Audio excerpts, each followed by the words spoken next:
અને આ છે ભોલું. અને દિવાળી પછી લાકડો પતી ગયો છે તો અમે લેવા આવ્યા છીએ લાકડો. એટલે આ ભોલું લાકડો ટોલીમાં નાખે. પાણીની બોટલ લાવ્યો છે ઠેલામાં. જોઈ લો ભાઈ, હું બોટલ છે પાણીની. હા, અને લાકડું ઊંચું કર્યું છે ભોલું. એ ભીમ જેવી તાકાત ધરાવે છે. અને ધર્યું છે કે જે આખા ચોમાસાનો લાકડો કોવેલો છે એટલે મસ્ત લાગી જાય. કેમ કે આ વર્ષે તો વરસાદ વધારે પડ્યો છે એટલે લાકડા બધા તો થોડોક ખૂટી ગયો છે. અને આ છે અમારું ખેતર.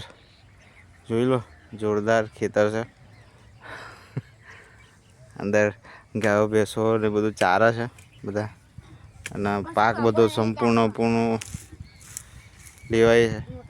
વગર આફર બધું પાક બગડી ગયો, પણ જે હાથમાં આવ્યો લીધો છે એટલે થોડો ઘણો લેવાય છે પાક. અને ભોલું ભાઈ ઉપર ચડી ગયા છે લાકડો નાખવા માટે. એટલે ભોલું આ બાજુ જોઈ લે, હાથ બતાવી દે, હાથ બતાવી દે, હાથ બતાવી દે, હાથ બતાય, હાથ આમ તો કર, આમ તો કર, આમ તો કર. હા એમ, હા એમ, બસ બસ. ચલો, જય શ્રી કૃષ્ણ. આજે આ ધંધો કરવાનો નોકરીની જગ્યાએ.